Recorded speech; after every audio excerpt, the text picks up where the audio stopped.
অবশেষে বৈষম্য বিরোধী ছাত্রদের অসহযোগ আন্দোলনের তোপে পদত্যাগ করে দেশ ছাড়তে বাধ্য হলেন শেখ হাসিনা ও তার বোন শেখ রেহানা।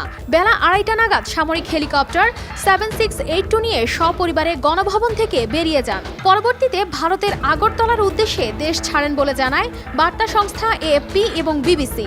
সূত্র জানায়, দেশ ছাড়ার আগে হাসিনা একটি ভাষণ রেকর্ড করে যেতে চেয়েছিলেন, কিন্তু সেই সুযোগ তিনি পাননি। এছাড়া সোমবার বিকেল 4টা নাগাদ সেনাপ্রধান জেনারেল ওয়াকারুজ্জামান প্রধানমন্ত্রীর পদত্যাগের বিষয়টি সংবাদ মাধ্যমে দ্য ব্রিফিংয়ে নিশ্চিত করেন। আমরা একটা সুন্দর আলোচনা করেছি।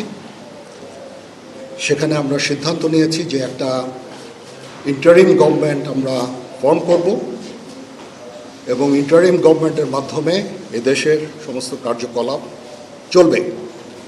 আমরা এখন মহামান্য রাষ্ট্রপতির কাছে যাব যে এই ইন্টারিম গভর্নমেন্ট ফর্মের ব্যাপারে ওনার সাথে আলাপ আলোচনা করে আমরা একটা ইন্টারিম গভর্নমেন্ট ফর্ম করে দেশ পরিচালনা করব। এদিকে নিরাপত্তা বাহিনীর ব্যারিকেড ভেঙে বেলা 3টার দিকে গণভবনে ঢুকে পড়েন আন্দোলনকারীরা। তার পদত্যাগে রাজধানী জুড়ে আন্দোলনকারীদের উল্লাসে ফেটে পড়ে। বার্তা সংস্থা বিবিসি বলছে, অনেকেই গণভবনের ভেতরে ঢুকে ভাঙচুর করেছেন। চেয়ার টেবিল সহ বেশ কিছু জিনিসপত্র নিয়ে বের হতেও দেখা যায়। আবার অনেকের হাতে গণভবনের পুকুরের মাছ দেখা গেছে। কেউ আবার পুকুরে নেমে সাঁতার কাটতেও দেখা গেছে। এর আগে কোটা সংস্কার আন্দোলনের সময় শেখ হাসিনার দেশ ছাড়ার গুঞ্জন উঠে। এতে তীব্র প্রতিবাদ জানিয়ে তিনি বলেছিলেন, তিনি শেখ মুজিবের কন্যা, দেশ ছাড়ার পাত্রী নন।